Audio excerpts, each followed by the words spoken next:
Councillor, thank you very much for honouring us with your presence, to everybody else.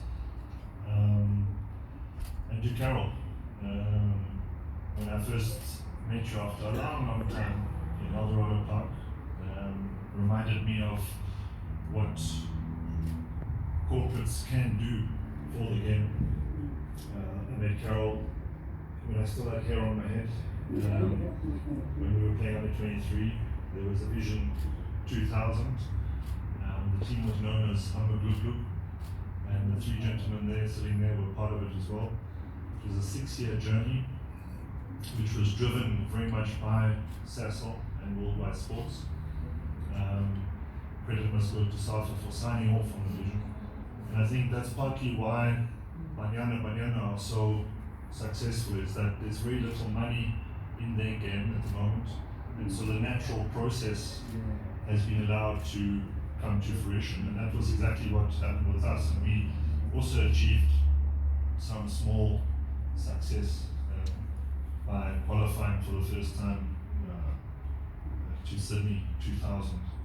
And that was all down to Carol and her team. So good to see you again. Thank you, Carol, for initiating this meeting.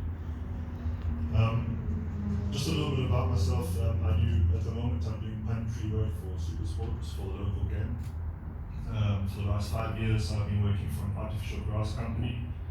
I sit on 2 disciplinary committee panels for the Premier Soccer League and for the South African Institute for Drug-Free Sport, which is a bit of an irony because when I was playing, I used to be sitting on the other side of the table. And more importantly, as part of my give back, since 2009, I've been founder and trustee of the Booth Education and Sports Trust. And in 2020, during the hard lockdown, we formed the South African Football Agents.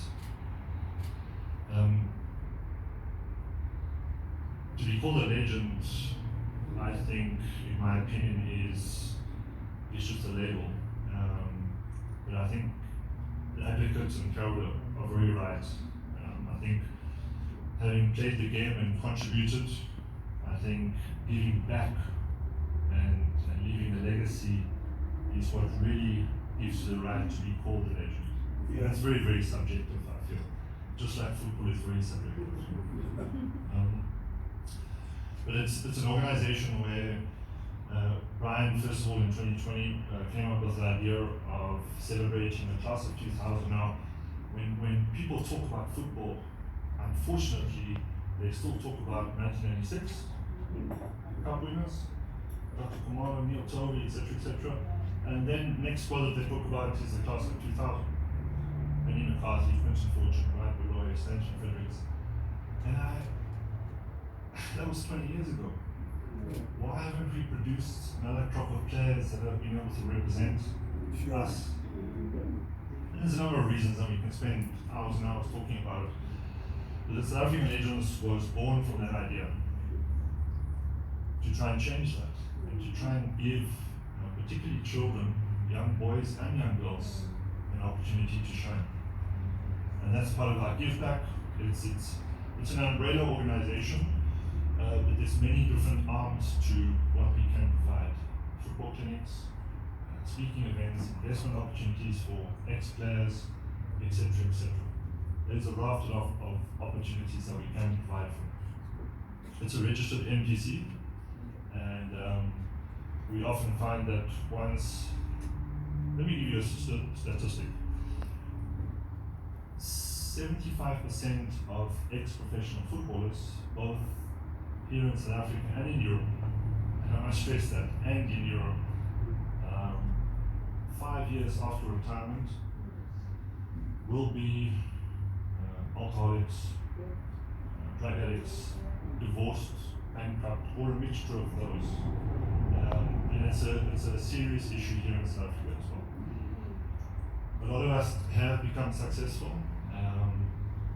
We do have strong profiles, but unfortunately those are few and far between. And we are not inducted back into the industry once we hit retirement. And we cannot keep on blaming the clubs or SAFA. It's ultimately up to ourselves to prepare ourselves for the afterlife. Instead of retiring when we're 30, starting to eat into our savings immediately, the one house is sold, the policies are lapped, then depression sets in, etc., etc.